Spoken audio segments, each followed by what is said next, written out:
Ladies and gentlemen, welcome back to the Wrestle Plug podcast and the Wrestle Plug YouTube channel for a very special State of Wrestling address where every single week, sometimes for better, sometimes for worse, we cover all of the wrestling's news topics. Joining me, of course, to discuss the wrestling news is somebody you've seen before, Tanvir. Welcome back to the podcast, sir. I thought you were talking about me. Sorry. Hello and welcome to the Wrestle Plug podcast. Jesus Christ. Okay, we're off and running. Great. Well, as you can tell, ladies and gentlemen, this is not going to quite be on the level of Cultaholics' more refined podcasting. It's getting good because Cultaholic fucking sucks. There, I've said it. I'm so bored of hearing about it. The person that I was referencing that we haven't seen before, and I mean this in terms of the State of Wrestling address, because you will, of course, recognize him from the Wrestle Plug YouTube channel, because he is, of course, my illustrious partner when it comes to watching Russian men go barefoot and smack each other around and look suspiciously like Tasha's husband. He is, of course, the virus, K. Michael. Hello. How are you? You all right? Yeah, very good, pal. Very, very good. There's glad you're okay. With the audience, you fucking... Fuck's sake. So I found a loophole. Yeah, it's not the first time he's found a hole.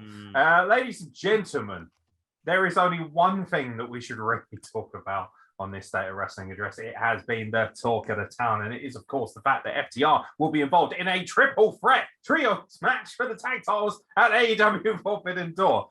For the love of God, would you two behave yourselves?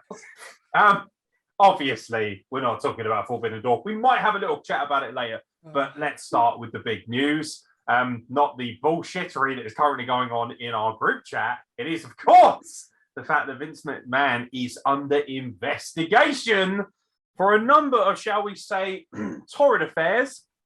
The main one, of course, being the fact that he apparently paid, allegedly, should we say, $3 million in hush money to silence an individual who he allegedly had an affair with. This individual was recognized as a paralegal secretary in the member of staff that is, of course, well, I'd assume, still around the WWE headquarters that is in Hartford, Connecticut, although I think they might have moved now, no idea. Stanford? Stanford, thank you very much. And this is just one of a multitude of different things. Now, obviously, there's a lot to unpack here. There's a lot of little difficulties and nuances. There's a lot of wording here from a lawyer's standpoint as well, fiduciary responses and stuff like that. Basically, Vince McMahon, to really dumb it down, answers to a board of directors. He is, of course, the owner and the CEO, or was the CEO of WWE. He is currently stepping down so that his daughter can be the interim CEO, Stephanie McMahon, of course. And there's a lot of details going on.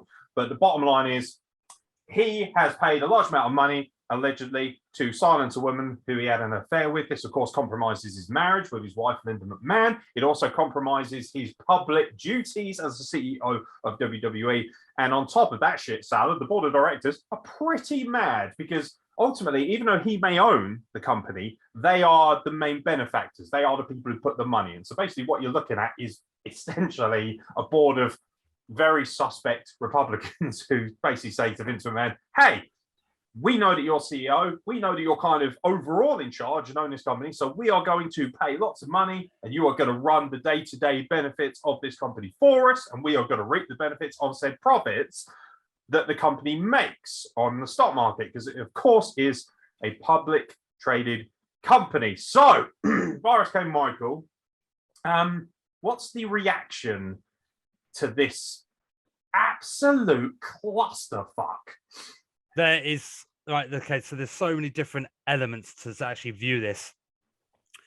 Vince has been around with the WWE since day one of his life. Okay, with his grandfather starting it at the WWF, Vince McMahon Sr., and now we got Vince McMahon Jr. Although he never gets referred to as Vince Jr., never has done. That's always kind of been a bit odd that he never has been even referred to that, not even as a joke or whatever. So it's kind of testament to how important the guy actually always is. Like character development or not, do not call me Vince Jr., yada, yada, yada. Don't mention my name at Hall of Fame, that kind of shit. You know, it's taken very seriously. That he's done this thing. He's clearly done something wrong somewhere, something severely wrong, other than a stupid promo involving John Cena backstage with the N-word. but he's done something horrifically wrong that you should never do. It's okay. So it's happened allegedly. He's paid money to shut someone up. They haven't shut up. Instead, they've spoken to someone somewhere, and it's trickled through the system. Now, we are like less than one trimester out of Stephanie stepping down from all of her duties to stay at home with Paul. Let's just Paul, whatever. I'm not a fucking mug. His name's Paul or Hunter. Triple H. We'll just go with Triple H. Okay, because he had like quite a severe bad case of bad health. Yeah. And they've got 3 daughters at home, 3 very young daughters. So she's gone. Okay, all good at home. Things are running smoothly with the company, allegedly. This happens.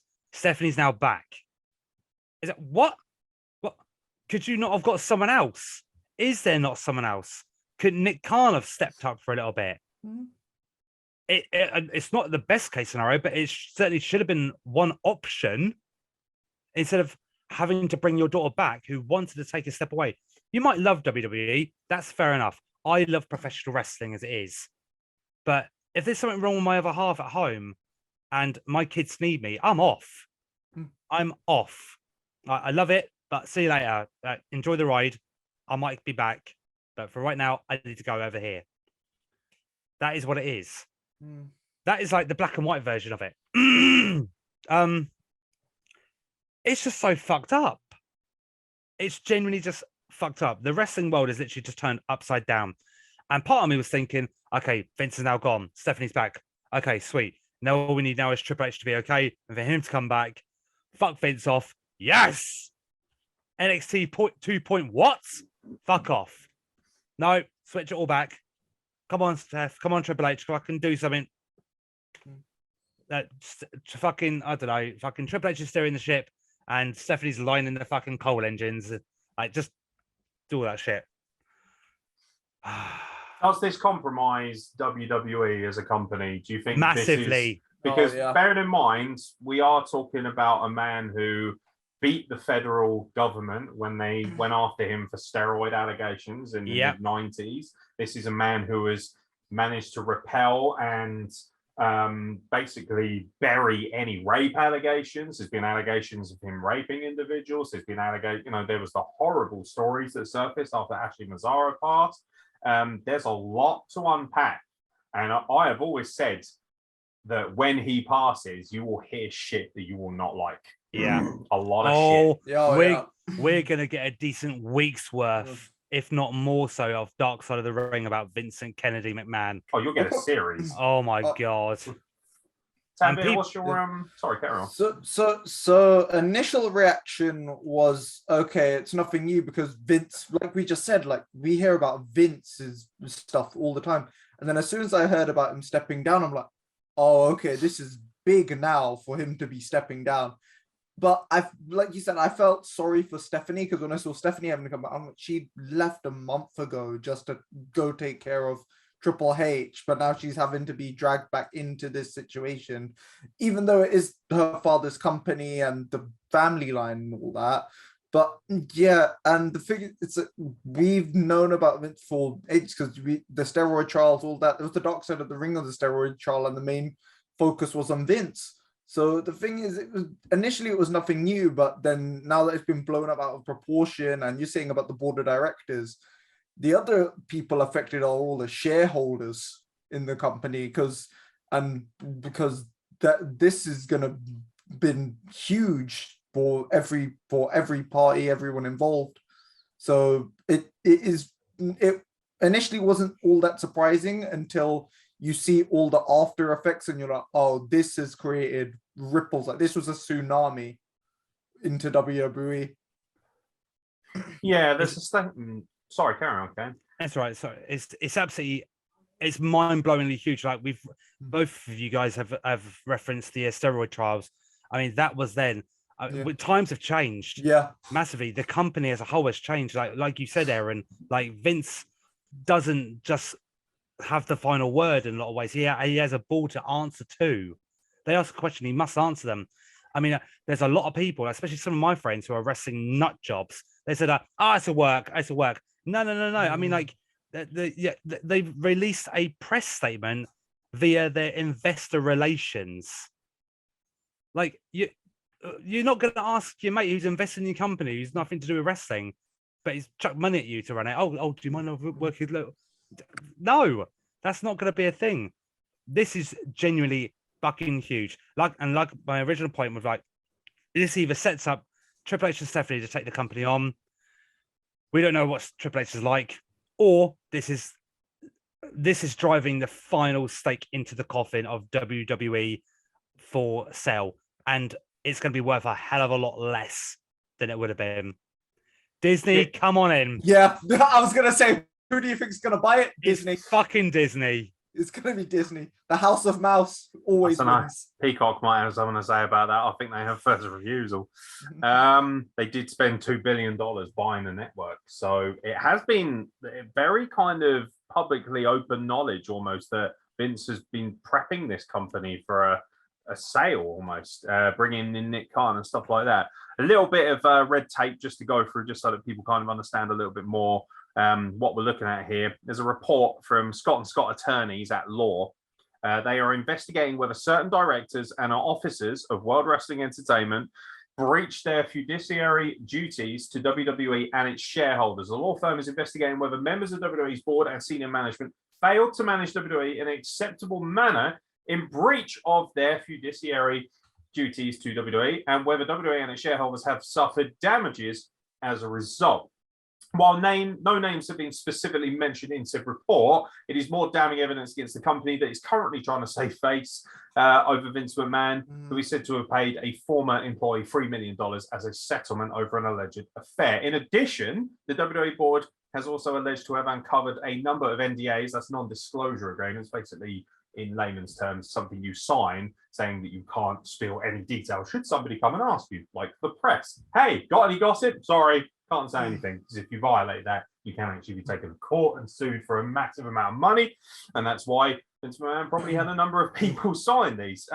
They uncovered a number of NDAs in relation to McMahon's actions and behavior. The Wall Street Journal report, which first released the details about McMahon, also noted that head of talent relations, John Laurinaitis, also played a role in McMahon's alleged wrongdoings. Earlier today, it was confirmed that McMahon has temporarily stepped down. This is obviously from a couple of days ago, as chairman and CEO of the organization, with his daughter Stephanie McMahon taking up the reins until the investigation has concluded. So John Laurinaitis is obviously out there front and center as well. This is a man who has a hysterically bad reputation in our business, and he's also the individual who is responsible for essentially saying, hey, you're released, you're fired, get the fuck out of town. Prick. Yeah, prick. Yeah.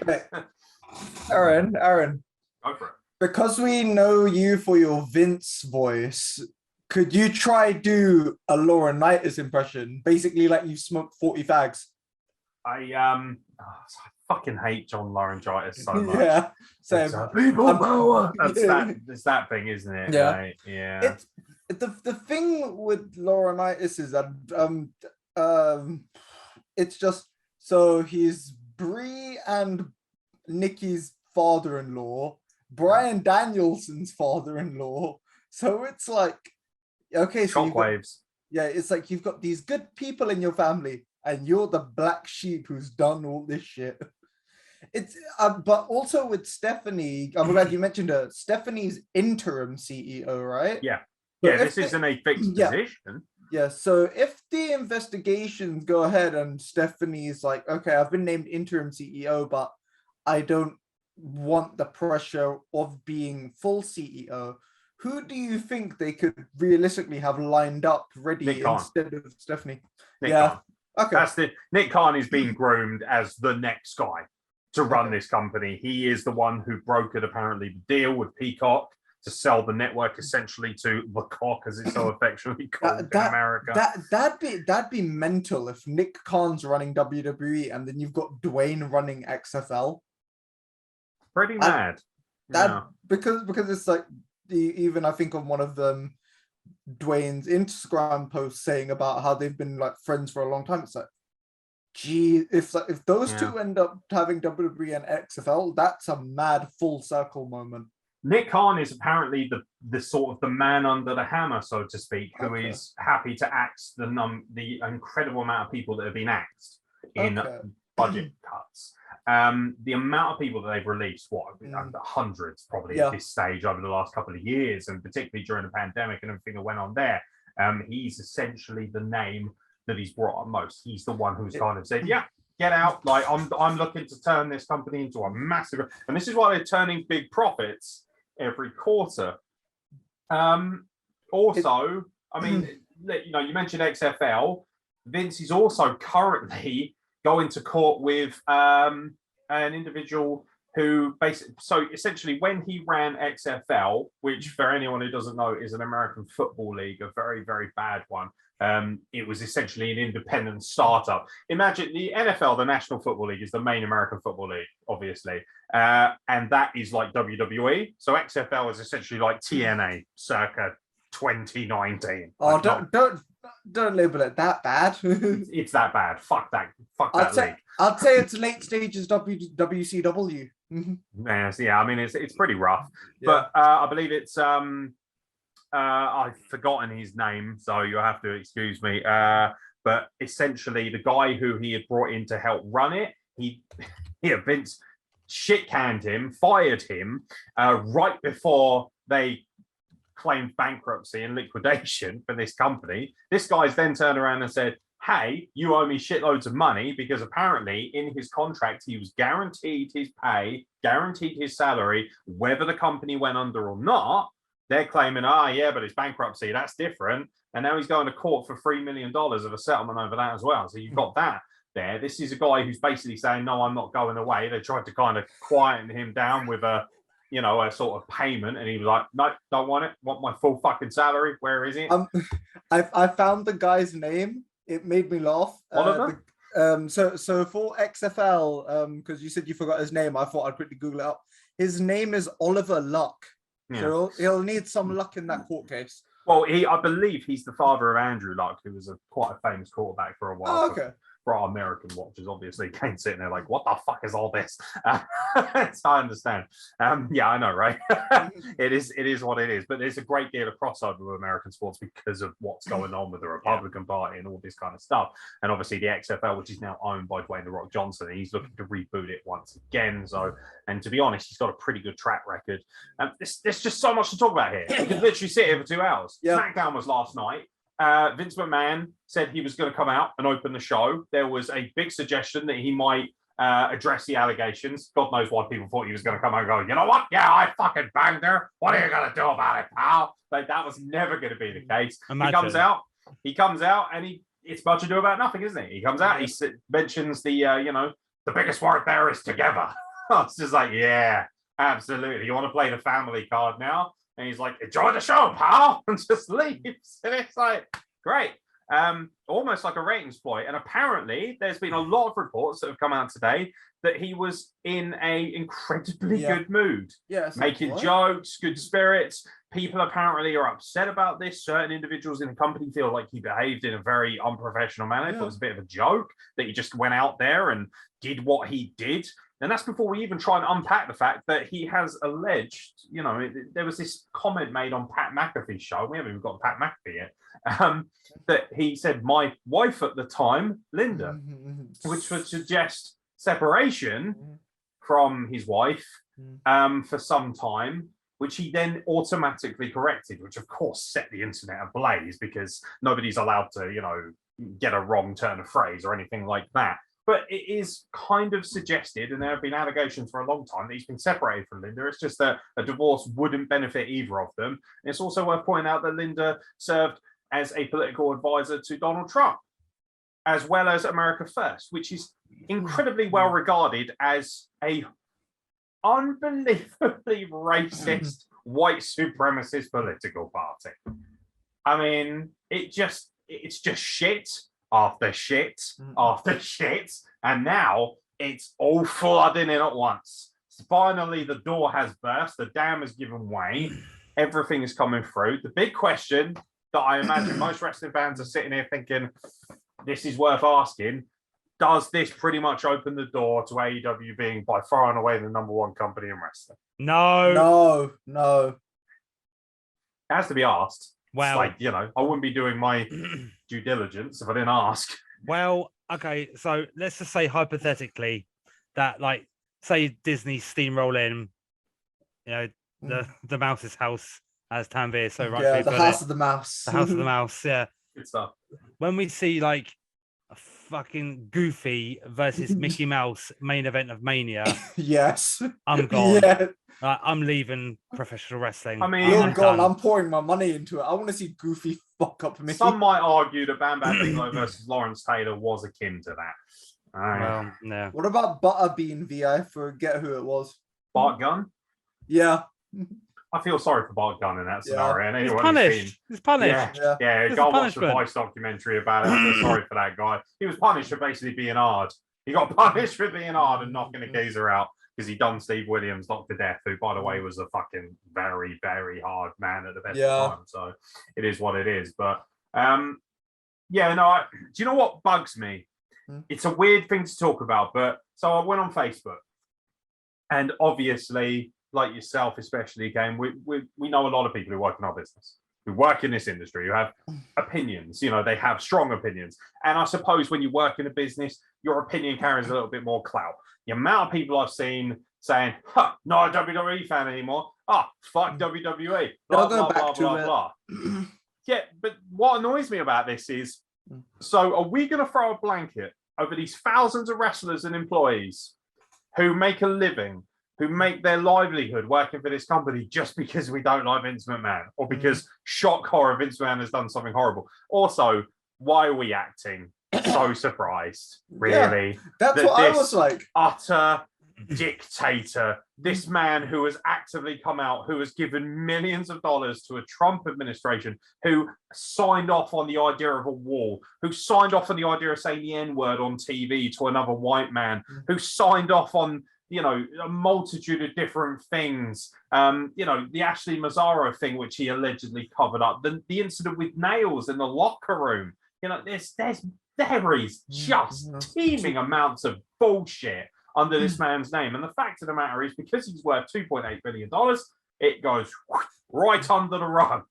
And that's what happens when you have money. You can make most problems go away until the people that dictate how you spend your money and also help make so much money for you say otherwise. And eventually, the big old group of people, the Illuminati, for lack of a better term, that works behind him, the great board of directors, when they want to pull the plug, they will pull the plug.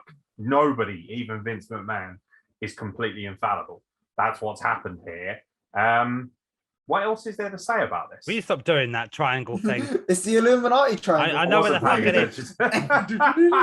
Did you know that it was in the Raw logo once? Have you seen that video? Jesus Christ. Okay, I'll close my window. Someone got in trouble there. That's what you get for starting an Illuminati. Yeah. Goddammit. Yeah. That's my dad letting me know it's raining, and I have my window open, so I'll be a minute. Okay, fair enough.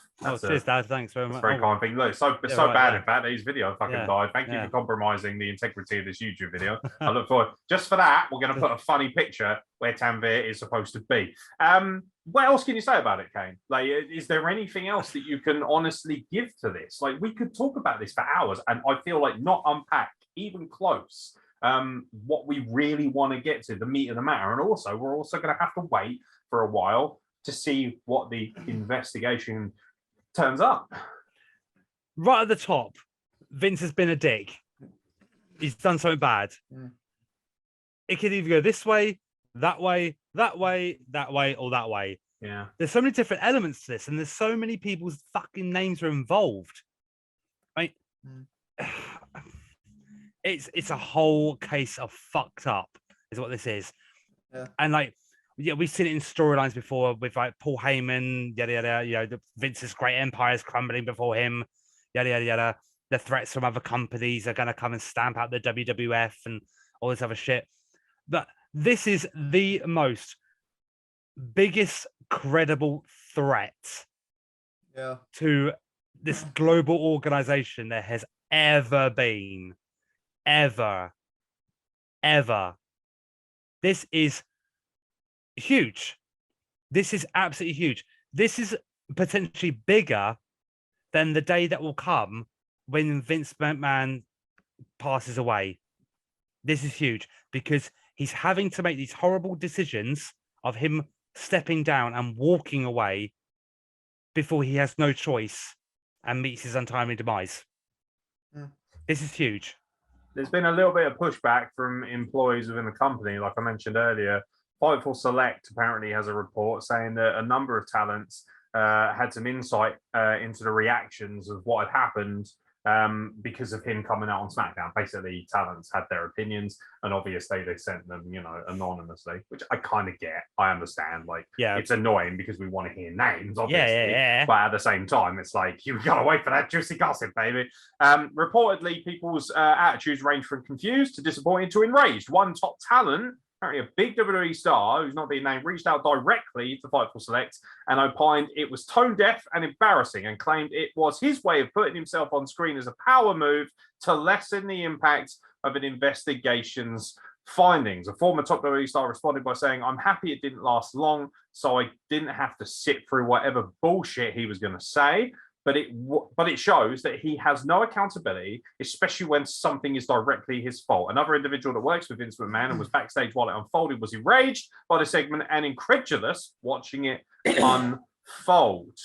What would your reaction be, Kane, if you were backstage, if you worked under this, the umbrella of this maniac? What would your reaction be to seeing your boss go out there and essentially no-sell it in front of a live audience? Less than a year ago, we returned back to live audiences after a global pandemic. Well, how have you been? That's all he said.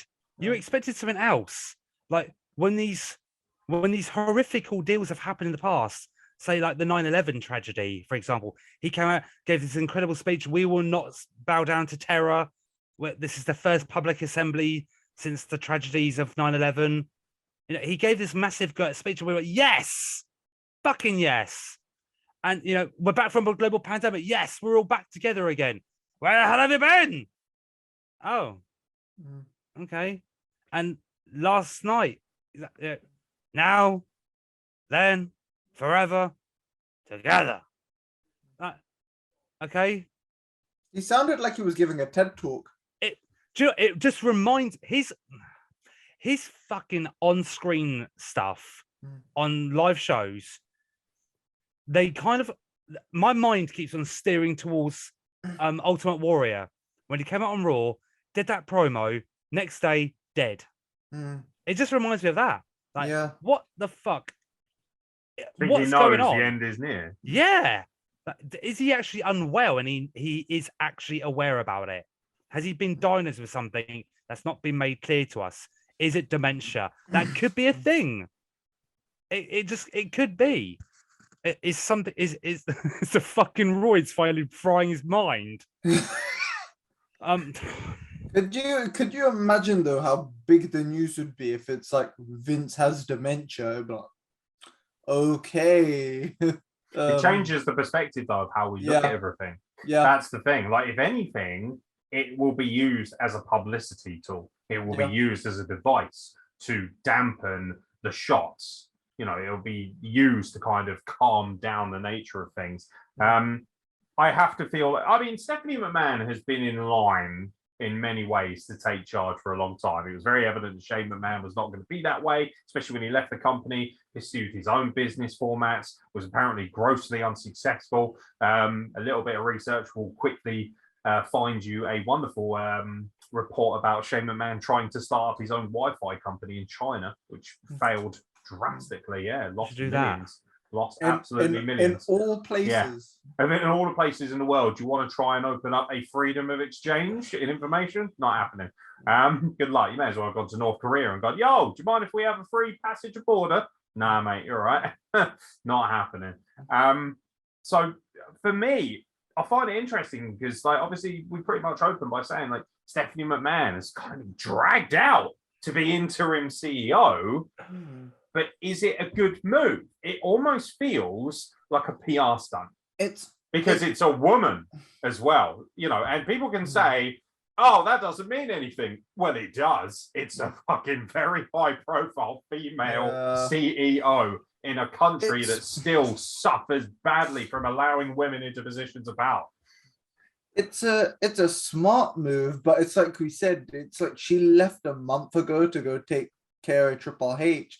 So that's why it's like, yeah, she's been groomed for this for years to take over potentially after Vince, but it just, the timing of it is really odd and off-putting as well, because you're like, she left a month ago. Like, yeah, she probably would have eventually come back. But the fact it's only been a month and now this has come out and she's having to come back, it's like, it's too, because it's like you said with family, it's her family at the end, and 3 kids. Was Stephanie even given the choice to say no, or was she kind of forced into it? Of like, doesn't really have a choice, does she? Like, yeah, she's, you know, it's like, does King Charles say, no, that's all right, I don't want to be King Charles, essentially, you know, does Prince Charles turn around and say, I don't want to be king? Like, you don't really have a position to say no. You kind of have to take it. And for Stephanie, whether it's probably the worst case scenario of how to become CEO of your own company, or the company that you plan on being CEO anyway. But it's that thing of like, you've got to take the opportunity when it's there to mold it in the way you want to. And Stephanie has made an astonishing living lately of essentially being a brand ambassador for WWE, going abroad, you know, selling the company to people. Look at what we do. Look at all these amazing things we're doing. Be a Star campaign, the Special Olympics, all these different things that she's the face of, that she's always out there being, which is completely an antithesis of what she does on screen, which is normally an obnoxious twat, like, you know, for better or for worse, sometimes good, sometimes very bad. It's very weird, because I'm sitting here thinking, is it the end of WWE? Probably not. When you've got that much money, never happening.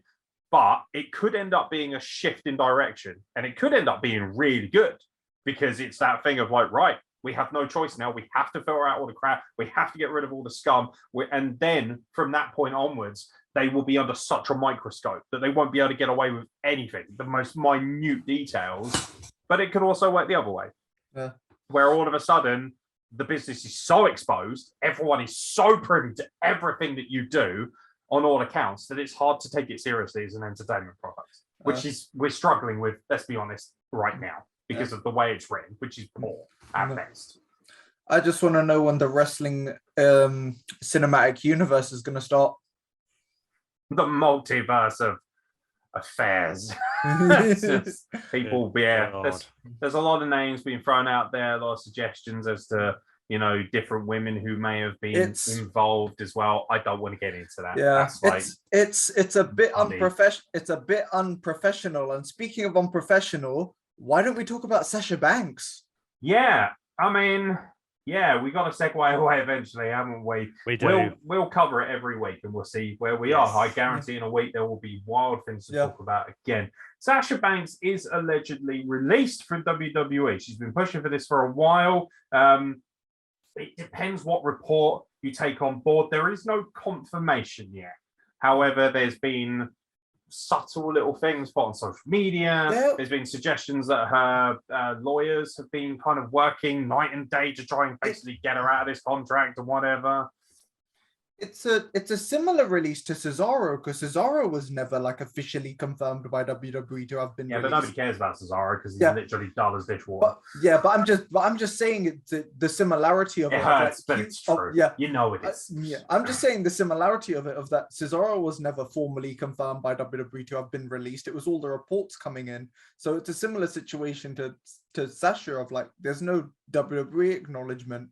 It could just be these other variable sources being like, yeah, she's been released. Is it a big hit for WWE to lose Sasha Banks? Yes, because it's not just a legendary, it's not just a woman, it's representation, because it's a black woman as well. And think of all the girls that she's inspired to get into wrestling, especially through the Bayley feud, and what she's done with Charlotte, what she's done with Becky, what she's done with Bianca right now, what she's done with she's done so many things over the years. And I think it is a big hit. She was in Star Wars. Yeah, she's in The Mandalorian, right? Yeah, she was in Mandalorian season 2. So it's just it is a bigger hit for them.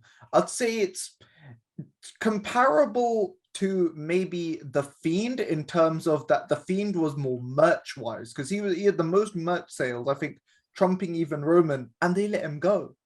So with Sasha, it's a big hit that wise. Right. Ha ha ha. All right. Sasha Banks, just whingy, whiny little bitch. Yes, she's very, very good in ring. A lot of them are very, very good in the ring. They're just not being allowed to do what they want to do. Whether it would be the indie style or their own style or creative, whatever the fuck. A lot of them are very good. They have a job within that company for a reason. Okay. Now, obviously, the match was scheduled 6-pack challenge, 6 women buying off for the number 1 contendership for the Raw Women's title. Oh, we're not happy about this, right? That's it. We're leaving. What? You're not happy with that because you're leaving? Okay, right, bitch. Sit the fuck down. You are not Stone Cold Steve Austin. Okay. It's infuriating when somebody pulls rank during a 6-pack, you know, I'll tell you. But like, it's shut the fuck up.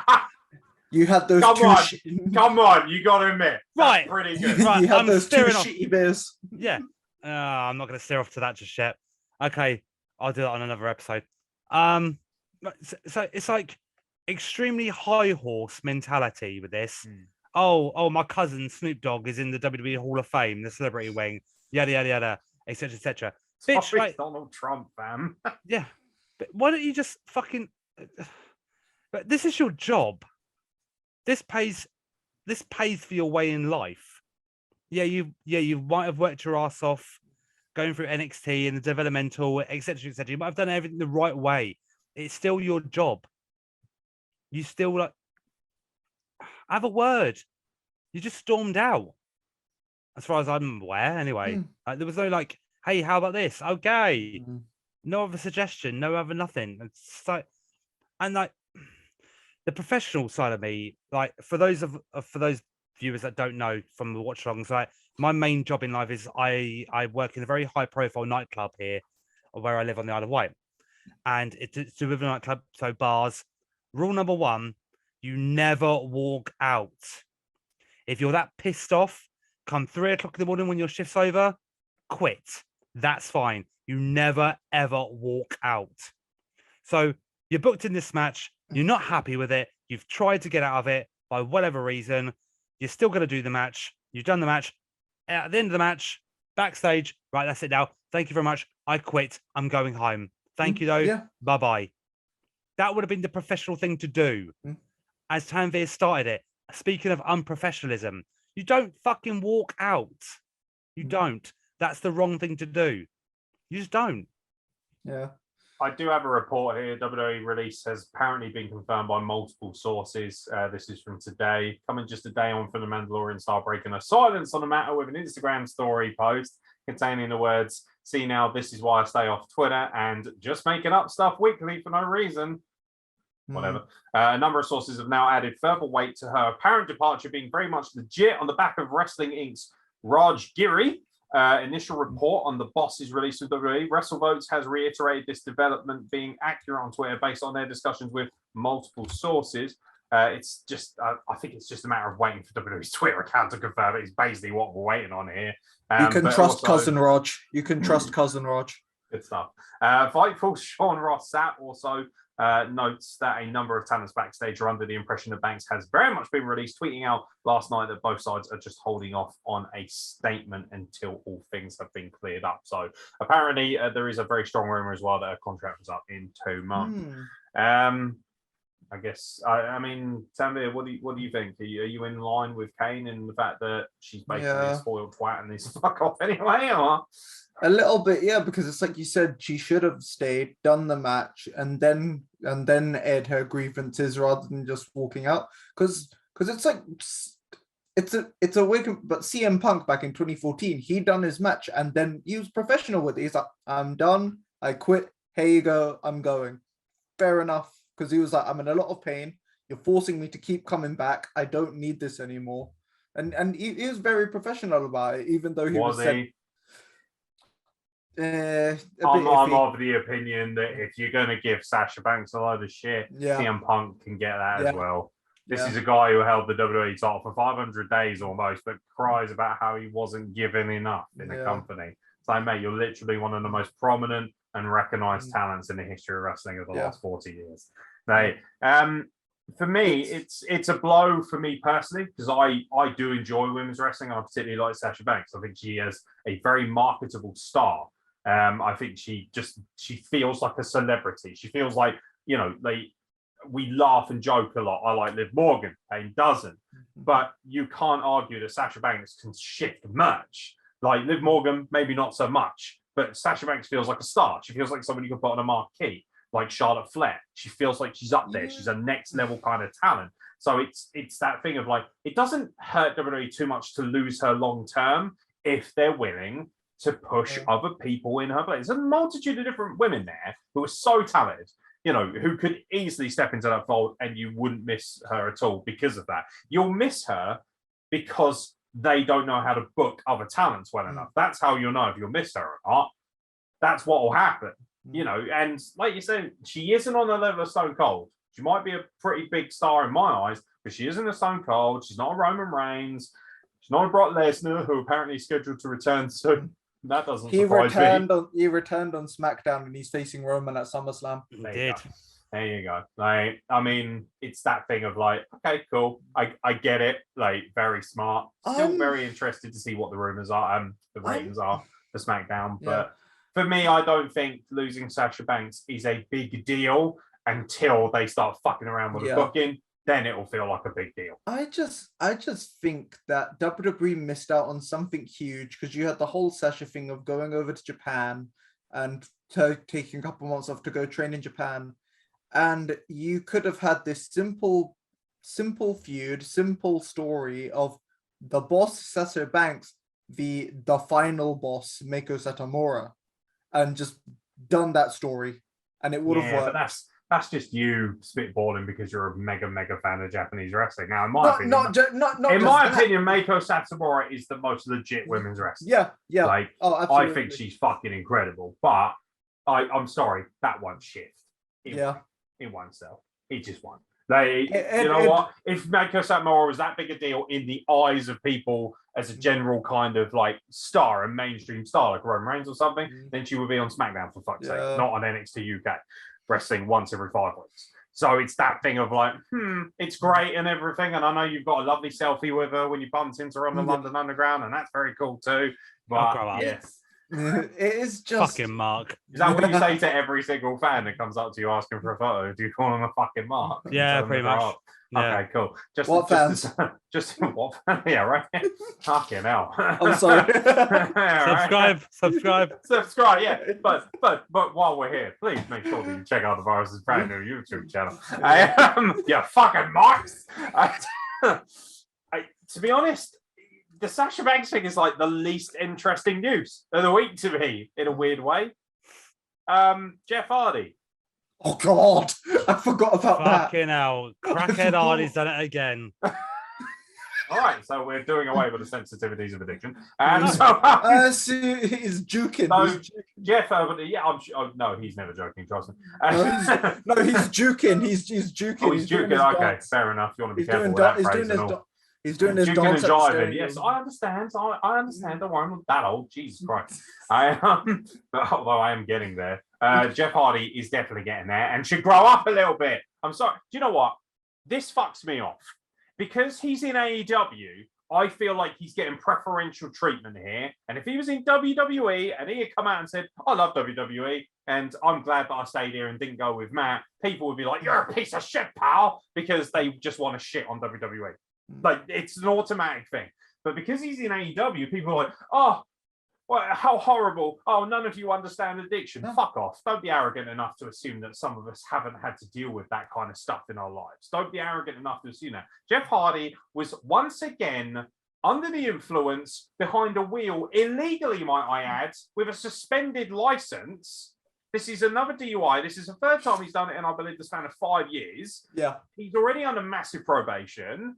And saying he's, he has problems with addiction, nobody's denying that. That's pretty obvious. But when you have this higher priority, this higher level of issue with addiction, you cannot be allowed to even get in a car.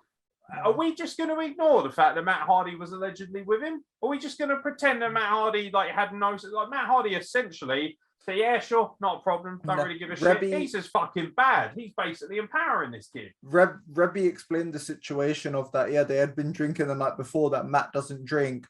Told Jeff, they said their goodbyes. Jeff went to his hotel room, and Rebby even explained it's like, we can't keep our eye on him every single minute of every single day. No, you can't. But if he suffers from this level of addiction and he is very high profile, we're not talking about somebody who has the odd drink. This is clearly someone with a massive history of issues and problems. And let's not even fucking start with Victory Road, shall we? God. Fuck me. And people are coming out and saying, oh, I hope he gets the help he deserves. Yes, I do as well. But that, for me, only carries a certain level of clout. Eventually, we have to sort of say, right, you're not taking fucking responsibility for who you are as an adult. You're not taking responsibility, full stop, for your behavior or the way you act. So what happens if he gets behind this wheel and plows into a fucking child who's walking across the street because he's under the influence and he murders them? Are we going to have sympathy then? No. Are we going to have sympathy at that point for Mr. Addiction? No. And AEW coming out and saying, oh, we're suspending him without pay and, we're going to put him through the correct rehabilitation or we'll bring him back when we feel that he's ready. That's all very well and good. But WWE got slaughtered for the same premise. And we all were happy to shut. Fuck WWE. And then people are coming out. This is what's hilarious. This is why you're a fucking mark, ladies and gentlemen. If you're watching this and you think this, people have come out and said, yeah, but that's different because WWE made light of it. They turned it into a storyline. Yeah, because God forbid we turn anything into a storyline before. Where the fuck were you for the Road Warriors? My Lord. The bottom line is he would have had consensual actions with that. He would have said, yeah, you know what? Yeah, sure, whatever. He wasn't ambushed on the day of work. Sheamus is going to throw piss in your face, pal. Good times. No. This, it would have been fucking settled well before. And he, as an adult, always has the ability to say no.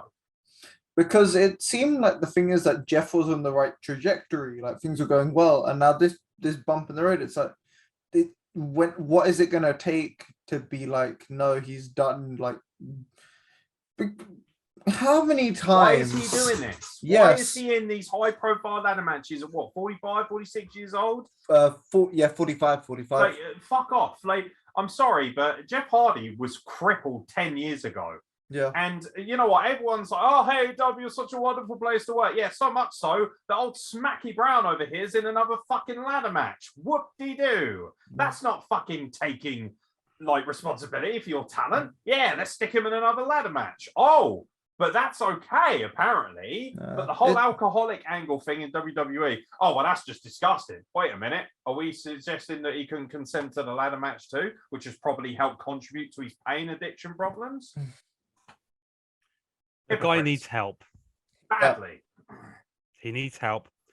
He was somewhat forced to take this help back in WWE. He declined, and out the door he went. These things happen. Yeah. Okay? See you later. Absolutely no way. We're offering you help. Take it or fuck off. Okay, bye. Right, see you later. See you later. Yeah. I'm pretty sure. Okay, so when a WWE guy does cross over from there to AEW, I always do watch what they're doing. Yeah. I will watch their re-debut, if you will, under a different name or whatever the fuck else. And I watched Jeff Hardy's one, and something weren't right. I mean, your brother's getting beat the shit out of, and you're there doing your dancing.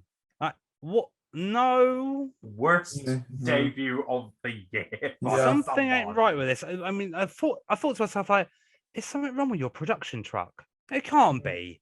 It can't be. Yeah. It's just all fingers are on buttons for a debut guy, especially one with a high profile like Jeffrey Hardy.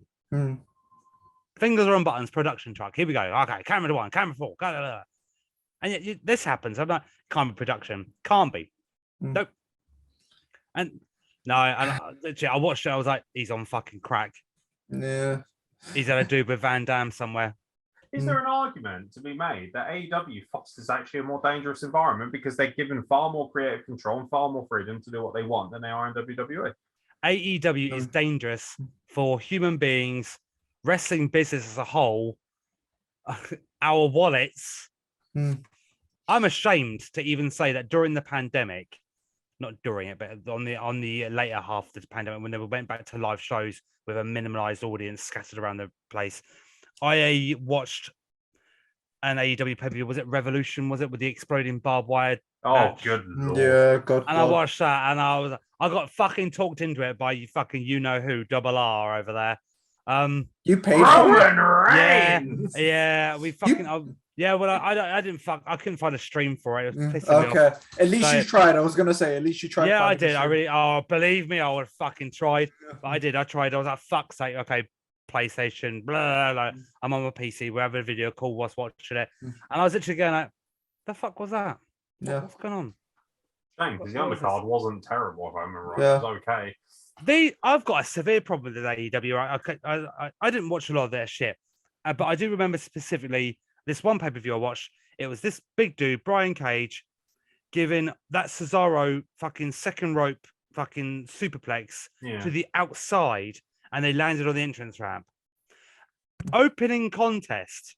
Oh, was that when he wrestled Hangman? Yeah, I was going to say, I think it was the Hangman match. I wouldn't be able to tell you. But like, so this happened, and I literally just went, right, in the main event, I'm expecting full-on decapitation. I'm expecting death. Owen Hart, where are you? Oh, that's my lord. For the main event, that's what I'm expecting. I'm expecting death. Death on screen. Pay-per-view death. That's what I'm looking for now. If I'm seeing this in the opening match, what the fuck is going to happen in the build-up to this main event? It has to top what I've just seen. Austin and Kane, First Blood was fucked due to the Hell in a Cell match. Fucked. You fucked it. You're not going to get any higher than that. And yet you're doing this opening match. Get out. Get out. Yeah, but isn't this kind of indicative of why Jeff Hardy's ended up in these problems? Jeff Hardy coming in, it should have been like, yeah, we have the Hardy Boys now. So let's have a series of historic matchups. They can face the Young Bucks, FTR, in wrestling matches. 3 matches. Yeah. Nah, fuck it. Get the ladders out. Get the tables out. I do not want to see 45-year-old Jeff Hardy, who, let's be honest, has probably got the body of an 85-year-old in this way, in terms of how much punishment he's taken. I don't want to see him swantoning off a 20-foot ladder. When did this ladder match take place? Was it at a pay-per-view? They wrestled. Was it FTR in the ladder match? Was it the Young Bucks? It was the Young Bucks. Well, it's the Young Bucks. They fuck everything up. The city. Was it on a Dynamite episode or something like that? No, it was at Double or Nothing. It was on pay-per-view, to be fair. Well, at least it was on pay-per-view then. Fuck me. The 72-hour pay-per-view that's too fucking long. What? Yeah, they had like this pay-per-view went like 5 hours or something. I watched that. Yeah, I think I watched it. I think I did. It's the one. Is this the one where CM Punk won the title? I think in the end. Yeah, I couldn't be asked. I could not be asked. CM Botch. Okay, I did. CM Botch. Good stuff, pal. CM Botch. I'm just fucking. The whole thing screams disappointment. It's disappointing, is what it is. But do you know what? You can call me a heartless prick. I don't think that's fair. I think I'm very compassionate, but I personally think that Jeff Hardy is a fucking idiot. And I'm tired. And also, I'd have more sympathy, but the fact of the matter is he got behind the fucking wheel of a vehicle under the influence. And do you know what? Tell me how heartless I am when one of my old work colleagues lost his wife because of somebody who was drunk driving. Smashed into his wife's car, killed her instantly. Lost the love of his life. You're going to tell him that it's okay that Jeff Hardy's made another fucking mistake? No. Just because nobody died doesn't mean there wasn't the potential for it. That's like saying, I walked into a school and offloaded my automatic shotgun. Luckily for me, it didn't hit anyone, so no harm, no foul. No, still fucking horrifying. Have you seen the graphics doing the rounds, though, of Jeff v. Jimmy in a DUI match? Oh, I know that people are going to say this, but I personally think that's distasteful. I do. Yeah. And that's coming from me. We nothing's off limits here, right? Okay, we've made that very clear. And if you're offended by it, get the fuck out. But it's that thing of even I'm like, no, tone deaf, and especially time. What you're doing is empowering it. Like, the idea of humor is to empower us as people so that anything that is horrific, we don't take it too seriously. Not because we think it's funny that someone could potentially get run over. But when I see that, I just think timing, tone deaf, stupid. Like, not only that, from what I could tell, okay, Jimmy Uso, what he's gone through a lot as well. And do you know what? I love the Usos. I think they're the best tag team in the world. And I was the first to take him to task. What a prick. What a fucking prick. Because the way he behaved was disgusting and he endangered people's lives. So no, I don't have any sympathy for him either, but I don't want to see graphics like that, because what that does is it makes it okay. It makes it easy for these people to make these mistakes over and over because, somebody released a funny meme or GIF. Some things are funny. Other things are just tone deaf and stupid. It's not even offensive to me. It's just tone deaf and dumb. Wait, have a bit of fucking sensitivity to the situation first. So, it is a clusterfuck of news. Just... What you got for us, Tanvir? I'm just trying to see if there's any uplifting news. And Brock Lesnar's back, pal. That's good shit. I can't. No, well, do you know what? No, we're going to continue with the misery, and you're just going to have to suffer. MJF truly does live his gimmick all the time. You might actually find this quite good, Kane. Okay. So, during Wednesday's episode of the Wendy Williams show, no idea what the fuck that is, Sherry Shepherd recorded an encounter she recently had with the AEW star MJF at an airport in Los Angeles. Shepherd began the story by informing the audience of MJF's history, starting with his 2001 appearance on the Rosie O'Donnell show and how he would go on to become a pro wrestler, blah, blah, blah. When I was flying from LA to New York, I had an encounter with a former child star who appeared on Rosie O'Donnell's show at the age of 5. That's basically been brought up quite a lot when people talk about MJF. He was on this, big reality TV show, whatever. He did not grow up to be a professional singer. He's now 26 years old, and he goes by the initials MJF, and he's a professional wrestler. I guess the J in MJF stands for jerk. I'm going to tell you all why. That's what he was acting like when I met him at the airport when we were waiting in the lounge. Not nice at all. My son, Jeffrey, he's a big wrestling fan, and he knows all of the wrestlers. He spotted MJF while we were waiting for the plane. And, Jeffrey was really nervous going up to him and asking for an autograph because you never know how certain people could react. So I said, I'll do it for my baby because I'm Mother Bear. Fucking the way she speaks pisses me off. I said I would go up and ask him for an autograph. I know how to deal with celebrities. They don't want you to do a whole bunch of talking. I was very nice, and I tapped him gently on the leg and said, "Excuse me, are you the famous wrestler MJF?" He snapped back and said, "No." I said, "Okay, well, do people tell you that you look like the famous wrestler MJF?" Then he snapped back and went, "Yes." And he put his headphones on and turned away from me. Shepherd then revealed that her son Jeffrey pointed out that MJF was acting like a jerk since he rarely breaks kayfabe. However, she wasn't buying it. I wanted to say to him, "I don't like your tone." Shepherd continued. That's what I wanted to tell him. I was like, he was one more time to snap at me before I laid a smackdown on him. Oh, fucking hell. Oh my God. English, I was not playing. Jeffrey was standing right and he was smiling. He goes, "No, Mum, MJF is a bad guy and he's supposed to be a jerk." I told my son, no, you don't know what a real bad guy is unless he pisses off a black mama trying to get a picture for her son. This is making it worse. I'm just trying to get a photo for my baby. I wasn't bothering him. I just wanted a little picture. I was so mad at him. Later, Shepherd revealed she took a picture of MJF on the aircraft to get it confirmed by a friend that it was indeed the wrestler. The friend she was referring to was WWE Hall of Famer Mark Henry, who works with MJF at AEW. Talk about much ado about nothing, but the reason that I'm interested in it is because it's this fucking behavioral pattern that people have around wrestlers. They think that they're open to whatever they please when they approach us, like especially UK, because let's be honest, you're the only one really working full time in wrestling, or at least out there as a persona more so than the rest of us.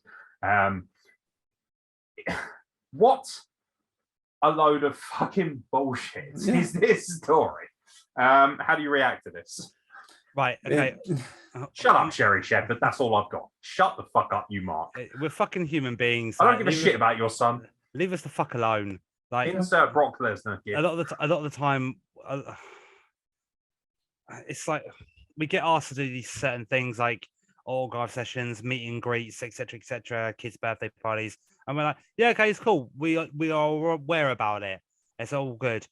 But then when it comes to in the rare occasion where we reach a town or a city and there's posters up of us and you see me on there with my hair down and my lipstick on, I'm putting a grin, whatever, my my CWP County Championship is on show, etc., etc.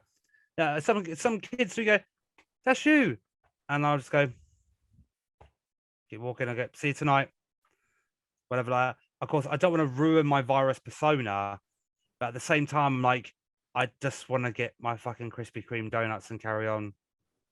Excuse me, Mr. Virus, can I have an autograph? Do you know what? I view it a lot in the ways of, obviously you guys can see me. I'm on a camera and I smoke roll-ups, and I smoke roll-ups using king skins instead of normal ones. I smoke this because when I get halfway down, I can put my cigarette in my ashtray, carry on talking or listening, whatever. And when I want it back again, I'll pick it back up and start doing it. The amount of times I've been stopped by a police officer because they've noticed this, and that's the same way I view it. Why are you talking to me for? You don't need to talk to me. You got no reason to talk to me whatsoever. Leave me alone. This is why we have meet and greets. Yeah. This is why we have these events, access, whatever it might be. And also, if you aren't clear that, like, the fact that your little son is saying, "Yo, MJF's a dickhead, mate," like chill out, mum. That's what he does. Yeah. Like, he called Adam Pacitti a paedophile on his Twitter. You think this guy gives a fuck what you think? If anything, he's a great inspiration to me, because I don't give a shit about your fucking ugly kids. And if they come over to me asking for an autograph, heaven forbid they would ever do so, I'll tell them to get to fuck. Because I could care less. So to quote the great Brock Lesnar, I don't give a shit about your kids. Yeah. Did you see the amazing video that MJF did with that disabled kid of being like, "Oh yeah, do you know what I can do that you can't?" And just stood up. And it's like, he just stands up, walks away. It's amazing. It's incredible. It's like you know what? Do you know what? Why can we stop shitting on MJF for being dedicated that much to his craft? Yeah, it's just here's the thing. Are you gonna stone? Are you gonna fucking kick off at Aladdin when you go and take your kids to Panto? Oh, he winked at the audience at one point. He broke kayfabe. It's like Kane said, everyone's human. It's like, yeah, go up and ask for a picture, but if you're not up for it, just be like, okay, cool, no worries. If he says piss off or whatever, cool, deal with it. I'm pretty sure when you met him, he signed your fucking 8x10 with a, what did he put on your 8x10?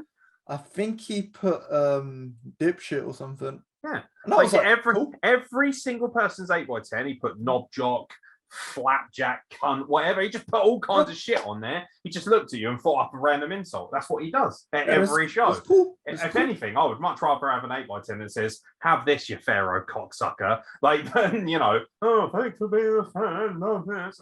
Yeah, that's great. But mate, that's the 8x10 I want. You're going to remember that 8x10 for the rest of your life. Yeah. So, in short, Sherry Shepherd, shut the fuck up. You fucking melt. I want to find her Facebook profile now, and if it says like occupation full-time yummy mummy, obviously what it's going to say, head Karen somewhere. I don't know. Head Karen.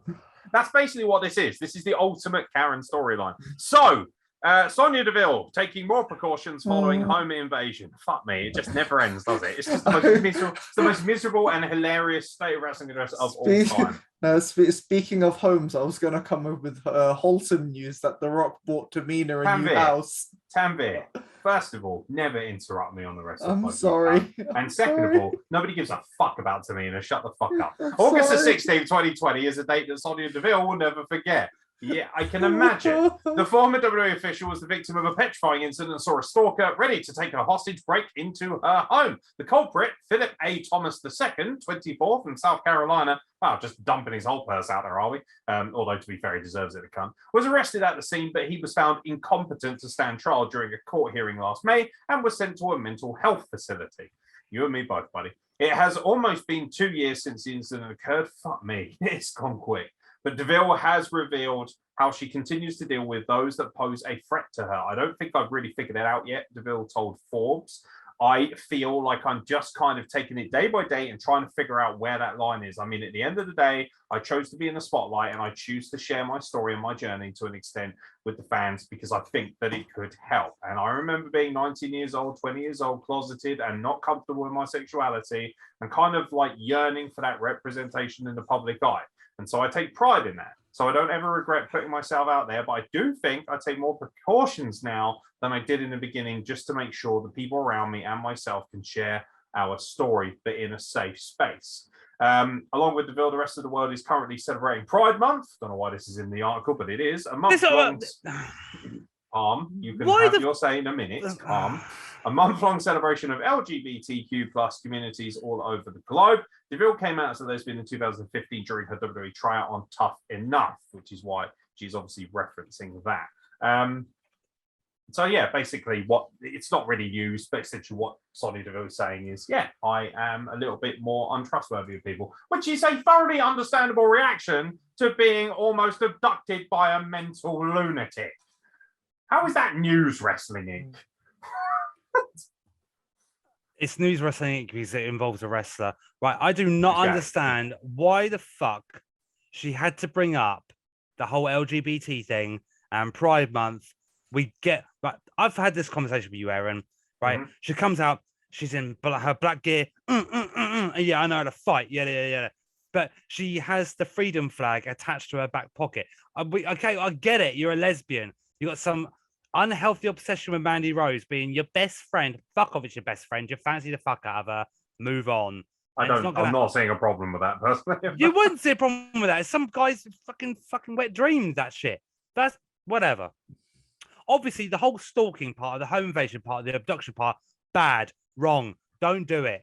Fucking leave people alone like that. Don't fucking bother. I love the fact you need to say that, like insinuating that people who watch Wrestle Plug are up to the idea of abducting people. Good. I'm glad they're not. Hey, Rudy, how's it going? But it's like it's a joke. Yeah, right. But again, cut to Jay Miller. Yeah, right. How did we not go to Jay Miller first? Why the fuck did she have to bring up her sexuality? About coming out or whatever. What the fuck is this? I'm going to play devil's advocate for once. I think it's because what she's saying is that it's difficult. Obviously, you're out in the public eye. We've just spoken about this with MJF. Like, you still have to fly. You're a human being. You still have to get on an aeroplane, whatever it might be. This is a woman who, let's be honest, probably wouldn't have had an abduction attempt if she wasn't on TV and out there as a persona. And what she's essentially saying is, one of the big reasons that I'm out there and the reason I'm okay being out there is because I want to represent my brand, my pride, whatever it might be, my sexuality, for better or for worse. Speaking from someone who is a part of the LGBT community, balls deep in it, if you pardon the pun, but it's like Sonya Deville is not a positive representative of the LGBT community. She's not. She's just not. Why is that? Because I don't like her. Like, I'm openly pansexual. I don't need to talk about it. No. But it's that thing of like, and to be honest, I've struggled with it a lot. Like, even especially in Pride Month, because it's that thing of like, I feel like I'm under pressure. Without sounding rude, Tanvir, I am on the thought process that you are a heterosexual male. Okay, let's go along with that. Do you feel difficult or awkward going outside or whatever because you are heterosexual? No. Why Thank the God fuck does it no. need? Why does it need to be even talked about? It doesn't. It just doesn't. We get it, okay? It's not like you have a number burned into your forehead. We don't have that. From LGBT representatives, I haven't got a number 0048 on my fucking forehead to identify that I'm part of the fucking gay community. I don't. It's like Darren Young or Fred Rosser. It's like, he was the first openly gay guy, but nobody talks about that. We talk about him as a wrestler. Yeah. Like, Sonya Deville keeps on making this fucking whole deal up. I'm lesbian. I'm gay. Well, no one gives a shit because it's not an issue. It really, you make it an issue by you keep banging it on. Not needing to even recognise it, I think. Honest to fucking God, we get this all the time in nightclubs, like especially with one certain individual. You know, they'll stand there in the smoking area, and they're there every fucking weekend. And some guys, they'll be having a conversation. Yeah, he's a good-looking lad. I mean, I'm not gay, but I can appreciate a good-looking lad. And the person who I'm talking about was there and just openly shout, "Who's gay? I'm gay." What? Why did you need to say that?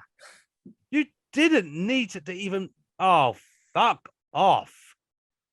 Like, you know what? It's really frustrating because I didn't come from, like, when do I talk about it ever? Never. Never. I don't. I don't. Do I ever go up to, I'm the only pansexual videographer in wrestling. I'm the only pansexual Arab wrestler in wrestling. I never say it. I don't need it as a gimmick. I want to be remembered for my basis of work. I want people to remember Aeron Nix as one of the guys who really worked so hard and contributed. I want people to remember and go, Aeron Nix, amazing, amazing talent. Not Aeron Nix, pansexual, great. Unless you want to collab on my OnlyFans, or unless you work for a porn industry, I do not care, nor do I wish to know how much dick you suck on a weekly basis. I don't give a shit. Girls got to pay rent. I'm furious. I have not been given. I would have paid money. Absolutely. Anyway, that's not the point. The bottom line is, like, you know, some people struggle with it, some people don't. I struggle with it immensely. Still do now. Not because I'm uncomfortable with who I am, because I am sick and tired of having it show. Oh, it's Pride Month. You're going to tell people more that you're pansexual? No. Because I don't need to. Hey, just so you know, I can stick my dick in pretty much anything, and also I like it up the arse. What the fucking what? Okay, what does that mean? I can stick my dick in anything too. I've told you about that, and we'll it's not weird. About that later. Hey, thank God Jay Miller isn't here, Jesus Christ, because he likes to stick his dick in certain things that he shouldn't. But the bottom line is, including his missus. No, I'm kidding. Mrs. / sister. Okay, we've gone off course a little bit. The person he's kidnapped. The bottom line is, it's okay to be proud of who you are as a person, and it's okay to identify as whatever you please. But when it is there in place of what you are and your talents, that's when I get frustrated, because I have never put my sexuality in front of my ability. And I don't ever want to be associated as a person. I don't want anyone to ever look at me and say, Aeron Nix is great because he's pansexual. I want people to say Aeron Nix is great because he works fucking hard.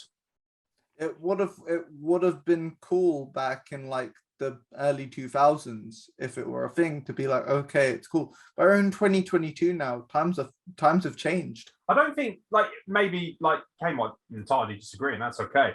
I don't feel like people need to come out anymore. I feel like people can just live as they are. I think it's easier that way. That's how I felt. Like, I've never really expressed it. I've never really felt the need to go on. Just so everyone knows, love the sausage. Like, I'm sorry, it's just not a thing. I don't feel like, you know, like I'm blessed because I don't have any family, with all due respect. You know, I hate to bring the tone down. Most of them are dead, and most of them wouldn't give a shit anyway. But it's that thing of like, I've never really had to sit down and have the chat. And to be honest, I wouldn't want to have it with my rampantly racist mother anyway. Like, she's more concerned. Like, honestly, I could take all the dick in the world. She would not have an issue. But the fact I have a beard and look somewhat like a terrorist triggers the fuck out of her. So that's a different story right there. But it's that thing of like, you know, without dumping my purse out too much, I don't feel like I don't need to tell anybody. If somebody asks, I will happily tell them. That's how I look at it. I'll share whatever if you ask, but I'm not just going to go out of my way, because you know what? I don't need clout, and I don't care about clout, and I don't care about being on some bullshit fucking list just because I identify sexually different to other people. I don't need to be on a list. You know what? I want to be on the list of Aeron Nix. Oh, Aeron Nix is great because he's good at what he does. Not, oh, Aeron Nix is in the QWI. Fuck off. Does it mean anything to me? It's good for you if it does, but it doesn't to me. I think it more so depends on your upbringing and stuff. But well, let's not go there. Let's not go there. But it's like with the whole sexuality thing, it's like, yes, we say representation is important, but in a wrestling sense, yes, it is. But you don't need to constantly push it because it's like the Fred Rosser example. It's like, yeah, he's the first openly gay wrestler, but he doesn't like hype it up and constantly say it. It's basically like, that's a secondary thing now. My primary thing is this. I represent who I want to represent. Anybody can do this to a certain degree. It's just putting in the work and having the dedication. So it's just it's odd, but also at the same time it does very much depend, because everybody's different. So I think for some people, coming out is empowering. I'm not sitting here saying you're not allowed to come out. You're not allowed to sit down and have a conversation, because everyone's background is different. I've been very blessed and very lucky that I've never needed to come out, so to speak. I've just decided to openly just be like, hey, this is me. It's cool. Like, I don't like the idea of being judged about it either. It's tough. It is tough. Look at me, right? Society doesn't say, well, that geezer loves up the arse. It doesn't. Like, you know what? It's sorry. That's just the way it is, because we still live in this ridiculously archaic fact of some people do. They live in this archaic mentality of, oh, well, look at him. He's 6'4" and he's a big Arab. He probably flies planes. Like, okay, cool, whatever. Like, it is what it is. Don't laugh now. You're the one who made the Owen Hart joke earlier. It's that thing of I can laugh. I know. If offense is not given, it is taken. Yes, I didn't say I was offended by it, but Good. I've got even worse jokes, but I'm not going to go. Because even I have a level. Almost. But it's, you know what, bottom line is, I don't have an issue with Sonya Deville saying that she is a lesbian, that she's part of the LGBTQ plus community and everything like that. But I thoroughly also understand your premise, Kane, which is that I don't give a fucking shit, essentially. I'm not here to care about anyone's sexuality. It annoys the piss out of me when she has that fucking freedom flag on. The commentators are not saying anything about it or about any LGBT things, nothing. Thunderstorm going off right now. I love it. No, I can hear it. It's great. Yada, yada, etc., etc., etc. They're not mentioning anything. All it is Sonya Deville. She's a fighter. Tie up, square up. That's her kind of thing. Even when she was in an authoritative position on screen, no gay stuff mentioned. Nothing. It's never been mentioned. Yet Sonya feels the need to like keep pushing this. Like, oh, I'm gonna put my freedom flag on because, you know, I'm lesbian. Okay, get it. Great. Can someone, maybe the maniac who's just stepped down from the chairman's position, tell her, can you take that damn thing out, please? Does it bother you that she is allowed to wear it? I don't think she's ever even asked. I think she just does it. Well, that's we're making assumptions there. Like, well, yeah, I'm making an assumption. I think it's okay to wear, because they pretty much clear everything, don't they? Like, it must have gone through somebody, because otherwise she wouldn't just keep going out on TV with it. Would you Somebody dare say? Could you say no in that aspect, because that probably could not be deemed as quite homophobic? I personally don't have a problem with it. I don't. I generally find it quite fucking annoying, especially when you're not portraying somewhat of an LGBT character. Like, what's I think the fucking biggest point? problem is more the fact that because you're not portraying it, it doesn't really mean anything. Yeah, it means shit. If a non-Samoan wrestler was doing what Roman Reigns is doing, if I decided, oh, do you know what, it'd be fucking cool if I got Roman Reigns' tattoos, like the Samoan style, the whole tribal sort of style. I'm not fucking Samoan. What am I doing? If Kane was trying to be like Jinder, I'd be offended. Yeah, I'll be fucking turned on. no, it wouldn't. Be honest. Don't you dare! Hey, gender equality. That's how that works here. We all love gender. I don't follow like a Muslim like or an Islamic like religion, so why the fuck would I wear a burqa? I don't disregard women who wear burqas. I don't. That's part of their religion, and I respect that. I just will. The only problem I've got with burqas is if the local shop wants to tell us to take off our fucking bike helmets when we're going into the shop for security reasons. Why is this allowed? It's 2 and 1 and it's 6 of one and half a dozen of the other, that kind of thing. But like, if a woman walks past me, I don't instantly think wearing a burqa, oh, terrorist. I don't think that. I think that's their religion. That's their thing. That's fine. He's trying to get out. Sorry. He's trying to sneak it out under the table. But like, Escape. in a non-disrespective way, I don't care. I just don't. What I do care about is I do not want it shoved down my throat. I just don't. So, as a professional wrestler that I am, I'm not gonna try and look Samoan or someone that represents any religion than what I follow. If it's my character, then yes. If I'm going to portray an Islamic character, I would wear something that represents that. But I'm not. So why would I? It's almost like it's like those lines. I know, like LGBT, religion, very, very different things. But if you want to force this out there into the public eye, you've got to take it, the pros and the cons. Yeah, that's fair. And right now, I'm delivering a harsh con towards Sonya Deville. Mm-hmm. Stop fucking doing that. If you're not going to portray a lesbian character, for example, or a representative of the LGBT community in any shape or form, stop. Put that fucking rainbow flag away. Put that freedom flag away. Yeah, it's just the thing is, it's like, okay, wear the freedom flag, cool.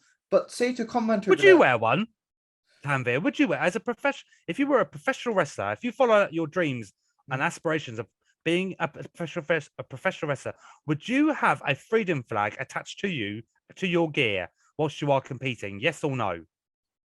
Personally, no. No. But I'm just saying, it's like, if you're trying to make that part of your character and that, have commentary say something to be like, oh, you see her wearing the freedom flag, she's part of the LGBTQ community, and like hype her up that way, not just be like, oh, she's wearing a freedom flag, cool.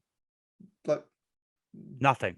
Yeah, like anybody can wear a freedom flag, but make it special of like, she's wearing a freedom flag because she's part of that community and she feels she's representing that community in the wrestling ring. So anyway, that's why I don't like her. It fucking annoys me. Get in the bin. Where's my bin? That bin is massive at this point. It's like a skip. Oh, I am. Room 101, gotta hurry up. Yes. Yeah, right. There it is. Look at Avoid him getting brownie points for the virus. I've got a bin, Kane. Look at me. You fucking Mark. No, no. Go on in, Tanvir. Is there something you want to talk about? We could talk about Jonah. If you say The Rock and Tamina, I'll shoot you myself. Although, so apparently Rock bought Tamina a house. Is that what he said? Yeah, that was it. Yeah, he's also a billionaire. Good for him. Next, good for you, Tamina. Congratulations on your large house. Ain't nothing meaner than Tamina. I was going to mention something that made you a bit wet in our group chat. Jonah being in the G1. Yeah, I did have a G1 climax when I saw Jonah Rock on the list because he is genuinely one of my favorite wrestlers of all time, and he's also somebody that I try and model myself after when, God forbid, I actually bother to train. It's that thing of like, I think the blocks for the G1 climax are coming out. I think either tomorrow, it'll be Monday or Tuesday. Can you use the term release, please, not the term coming out? I've had enough of the fucking LGBT stuff now. As a vendor, you want to be careful with releases, pal. Did someone say releases? John Laurie Lights got bastard in. Who said release? I think the blocks of the G1 come out on the Monday or Tuesday. We'll cover them next week. The format's changed. Yeah, the format's changed this year because there's 28 competitors. There'll be 4 blocks of 7. Kane's obviously very excited by the premise of the G1 climax. Sorry, release. Yeah, that was the only. The G1 release. Can you imagine it? That'd be great. That was the only. You're in England now, pal. It's called the release. I can hear my mum from here. Excuse me, we say release over here. Lovely chaps. Fucking nightmare. Shamefully, I did enjoy the G1 climax or release. Sorry, fucking hell. The G1 release. I like it. I like the tournament style. I like tournament wrestling. I do. Yeah.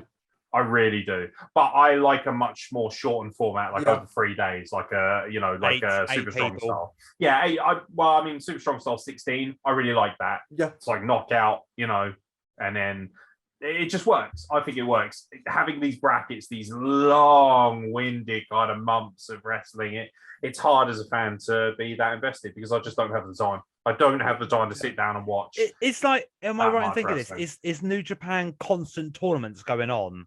Constantly, in a way, yeah, because at the beginning, don't interest me. Yeah, March you've got New Japan Cup, May you've got Best of Super Juniors, July to August you've got the G1 Climax. I think in September to October it's Tag League. It's a Super Junior Tag League, and then see that's the thing, like, and then December you've got World Tag League. If they were all individual. So you knew that for instance, my favorite wrestler was only going to be in one of those cool. Because then I'll be like, okay, I'll just tune the rest out and I'll watch this one or whatever. But knowing that there's so much crossover, knowing that, for instance, El Phantasmo has moved up to heavyweight. That's why he's in G1 Climax, right? So it's like, okay, cool. That's great. But it's like, I could potentially still see him in, I think he was in the Best of the Super Juniors. Yes, so it's just like, great. So you're in everything. It's like, and Will Ospreay kind of did the same, I think, as well, and then moved up to heavyweight. And it's like, I get it.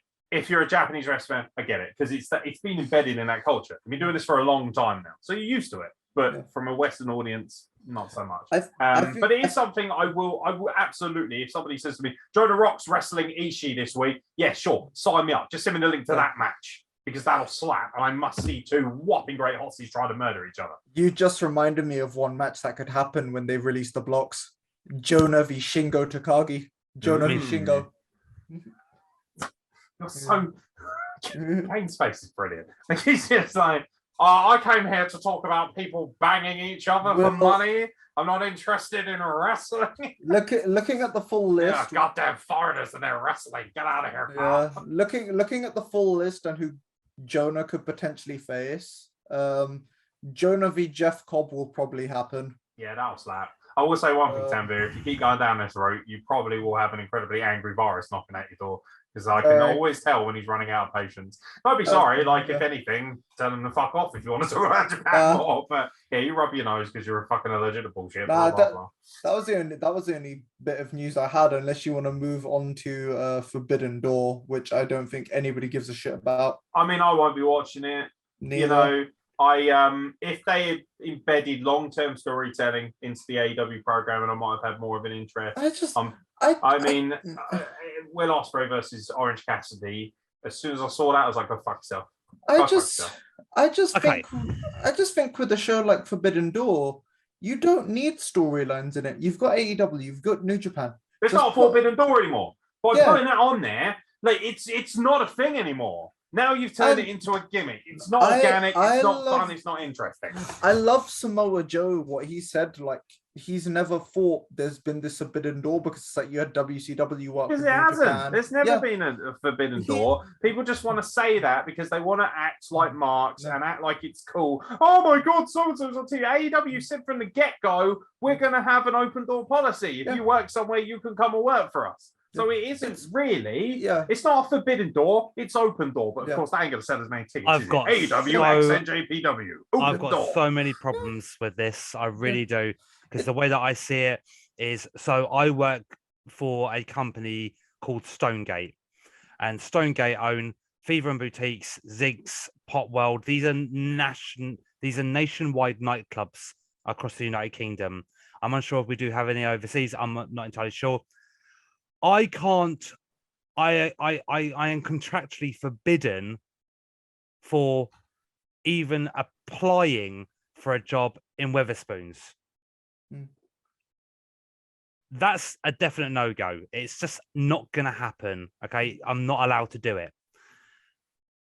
I work primarily for one organization, but I am allowed to do other shows.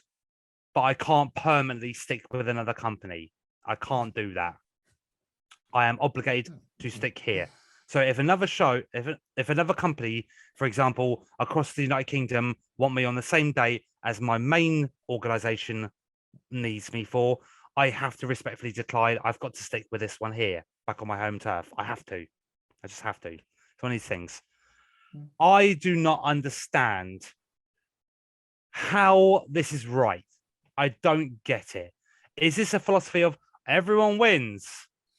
Or I respectfully disagree that everyone does win. This is going to hurt. Thins the audience out. It's going to thin it. It's going to dilute it massively. It really is. What kind of production are we going to get? Are you going to get New Japan style production? Because if you are, the AEW audience are not going to like it. They're not, because they are fucking full of indie marks. Cunts, if you will. If they're going to do production-wise like AEW do, it's going to piss off the New Japan people because they're not going to be used to this. Closest thing they're going to be used to is the pyrotechnics and the screen. That's it. None of this whole flashy 2 entranceway tunnels, which I will never understand in my life. One's heel and one's face, apparently. Oh, fuck I didn't off. know this. Apparently, that is apparently the case. Oh, my lord. Kayfabe's fucking dead. It died in 96. Yeah. Anyway. Just have one entranceway. I tell you what, though, on a positive note, the only major plus that Forbidden Door is going to be doing is eyes will be drawn to Rev Pro Wrestling based in the United Kingdom because of Will Ospreay. Not really, because nobody gives a fuck about the Rev Pro belt. Literally nobody cares. Because is he wearing it on TV? He wears it on TV, but they don't talk about it. They're just like, oh, it's a belt. They do mention it on New Japan television. They mention it on New Japan, but of course they're going to because they have a working relationship with them. But it's just, here's the thing with the Rev Pro belt. What Will's done. Will's not done anything with it. It's like with Zack Sabre Jr. It should be worth pointing out though, Tanvir, you do hate Will Ospreay and have made this very clear on a number of occasions. Oh, the plot like my gravy thickens. I do, but here's the thing. It's like Will's not defending the belt. You say Will like you know him. Who did you give the most overrated wrestler of the year to last year on the Wrestle Plug, Tanvir? Will Ospreay. There you go. It's just here's the thing with Ospreay. It's like he's not defending the belt. People don't really care about the belt. It's like, yeah, you can wear a belt, but they don't really talk about it. Careful. They don't talk about it. Why is Red Pro coming for us? Yeah. It's like, yeah, you can wear the belt, but if nobody's going to talk about it, why do people care about the belt? And the thing is, he's the IWGP United States champion now, so why are people going to care about the Rev Pro belt? Yeah, he won it last week. That's not impressive, mate. I'm holding it in my profile picture on Facebook. Yeah, hang on a minute. Like, in the matey who had the belt refusing to hand it back. Juice had an appendicitis, so he needed to go get that cut out, so he couldn't make it to Japan. So they did Sonada v. Will for the vacant belt. Will won the belt. So no interim champion. They just were like, fuck off, Juice Robinson. Because there's this rule in they do that with a lot of others. There's this rule in New Japan that's really silly to me of like, if you can't make your scheduled defense, they just strip you immediately of the belt. It's like Juice had appendicitis. He can't physically make the defense. It's like John Moxley when he had to vacate the US belt a few years ago. Yeah, but that was that annoys me because Tornado. I remember him having that, and it was so publicity stunted.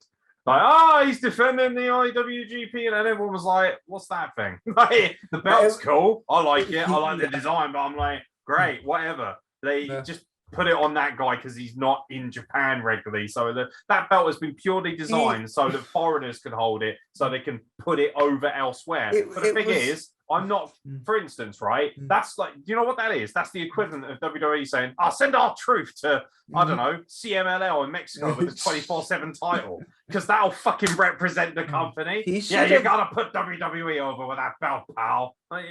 Mox shouldn't have held the US belt during the pandemic. It was before when there was the tornado issue and they had, I think, tornado issue. Yeah. Tornado issue. I like this idea that a tornado rocked up and started causing a lot of hassle for them. And do you know what? You're causing a large amount of issues here. Can you fuck off, pal? Because like people couldn't make their flights and stuff, so that's why Mox, I think, was scheduled to defend it against Juice, but couldn't make it. So they're like, "Oh, Mox you can't." Versus Juice. Yeah. They're like, "Oh, you can't make your scheduled defense. We're gonna strip you of the belt." It's like, okay, right. Time for an intervention. We've spoken about NJPW enough. Yeah, I am, and also I can see people were starting to flag when it comes to this shit. The ratings have dropped. Let's talk rather briefly about Lights Out, because we are 1 week away, and chances are we probably won't have a chance to chat about it next week unless I don't know, we might do, but just to be safe, we're going to do a cheeky little pre-show right now. Obviously, it won't be the same as me and Ebenezer sitting there and being pricks for half an hour, but 5 matches at Strings Bar and Venue on the Isle of Wight. The virus came, Michael. Would you like to take the lead on this one? Okay, so Outcast Pro Wrestling's next live event takes place, as you said, at Strings Bar Venue here in Newport on the Isle of Wight. That's our capital, by the way. Going for a city status, right? Newport is going for a city status, and a part of me hopes to dear God it doesn't get it. But okay, that's a different story entirely. Yeah, we are going back to Strings. It's been a while since it's been there. Last time we were there was in September. We did September Sin there in Strings. It is a 16+ event. Tickets are already £8. And your main event of the evening is Anarchy Rules. 4. Yeah. I will be defending the CWP County Championship in my first ever defense against Rudy Root. This match is no holds barred. Weapons are not only allowed, but they are encouraged. It's my special match type. I absolutely love these matches. They're not a hardcore match, not a death match. It's Anarchy Rules. If you're a bit like, huh? What could that be? Mate, it's on my YouTube channel. Have a look. It's been well edited too, pal. You're fucking welcome. It's going to be good. No, yeah, it will be an excellent show. 5 matches. Obviously, that is going to be the main event, and rightfully so, because you always put the best wrestler in the main event. And of course, the Virus K. Michael will also be in that match. But the bottom line is the shade! The shade! Obviously, we're joking. Jesus. But yeah, no, there will also be the small matter of Tanvir is so fed up with it, he's left. There is also going to be the small matter of Jackson Arrow in a 6-way. A 6-man. Now, I believe this is elimination as well. It is elimination Jackson rules. Arrow, White Wolf, H.J. Williams, Ajax, 2 other people I've forgotten. Who else? Help me out. Do right, and Nathan Payne. Nathan Payne, cool. Yeah, no, that guy, dubstep guy, he's cool. I love his music. I fucking love it. That's all we care about. I have pestered Nathan Payne for a while now. Find me that fucking music. He's like, oh yeah, I'll send it to you. Never got it. I'm like, dickhead. Just Shazam it. Not off of one of his entrances. You know, like at every event, there will always be a run through of the music to make sure it's all in the right order. Yeah. And when it's playing, like our last event, we were at the Winter Gardens, and I can't remember the fucking name of the event. I don't think it had a name. I think it was just comic book themed. But like, we did the run through, and when Nathan Payne's music came on, I actually shouted at the music person, "Leave this on!" Like, yeah, I was like break dancing around. I don't know what it is to that dubstep. It just gets me. It's yeah, and Helico used to come out to a Bangarang. That's great. Yeah. I used to be like, fuck yes! It gets your energy going, gets the heart racing. To be fair, all jokes aside, that will be a fantastic match. It's going to be carnage as well. Like absolute mayhem. Speaking of carnage, I knew you were going to do this. Annihilation. Hey, you got to put it over because it's part of. Do you know what goes through my head when I hear that name? The Annihilation. That's their new tag. Is Max Carnage, Axel Chaos, the Annihilation. What goes through my head is like Eric Cartman just singing, "I am the Dig, the big bad Dig." Yeah, that's what goes through my head. If they don't come out to that, they're missing a trick, pal. No. So. Beer and Sunglasses versus Chad and Capes. This should be a laugh. For the Tag Team Championships, the Outcast Pro Wrestling Tag Team Championships are on the line. As, of course, everyone's favourite hero, Alex Kent, and his tag team partner, the Chad, the master of the chicken fillet that is Victor Logan, will defend the Tag Team Championships against the destructive pairing that is allegedly well over 900 pounds of combined weight. Max Carnage, Axel Chaos, the Annihilation. Nice logo, pal. This is going to be an absolute shit fest of the good kind. There's going to be shithousery. Victor Logan, I demand maximum trolling from you, and if I don't get it, I will come for you personally. Phrasing boom. Who do you fancy in a match that involves 2 people who are still apparently gunning for you?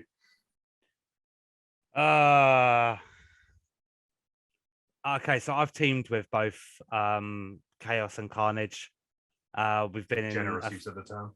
Yeah, we've been in a couple of tag matches, all of us together, as well as separately. Like until you turned on them, you son of a bitch. Yeah, basically, I just kicked them out.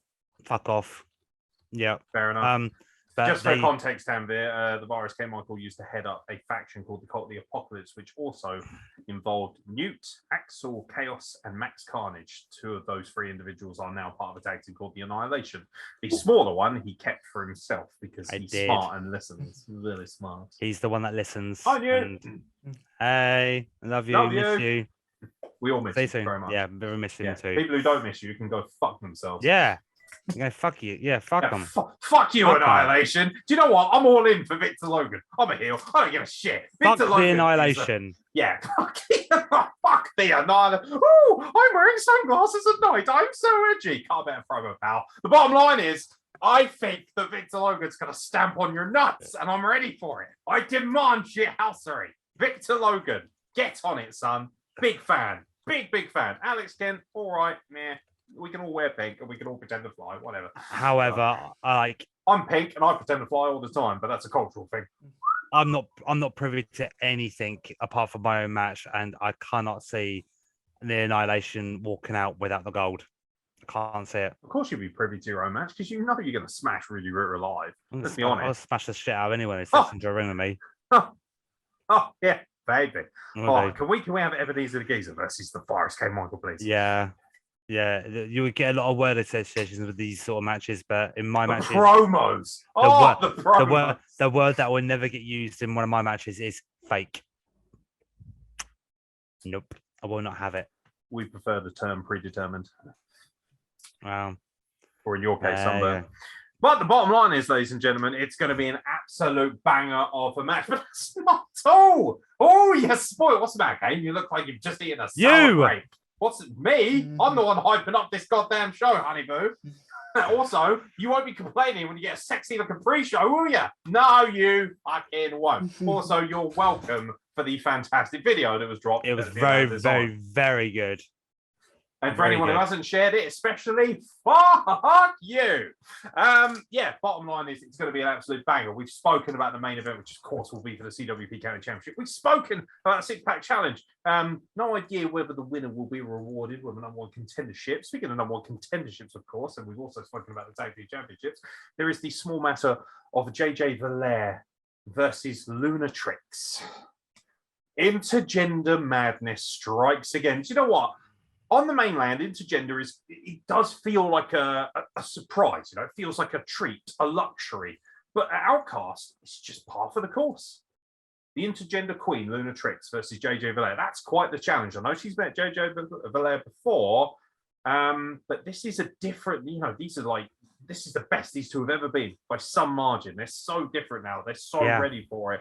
And obviously, you've got a vested interest because you've always paid a great deal of attention to both of these individuals. And of course, the virus is always scanning for potential victims. Absolutely. Yeah. Who do you fancy? Is this actually going to be for the number 1 contendership for the Outcast Pro Wrestling Heavyweight Championship?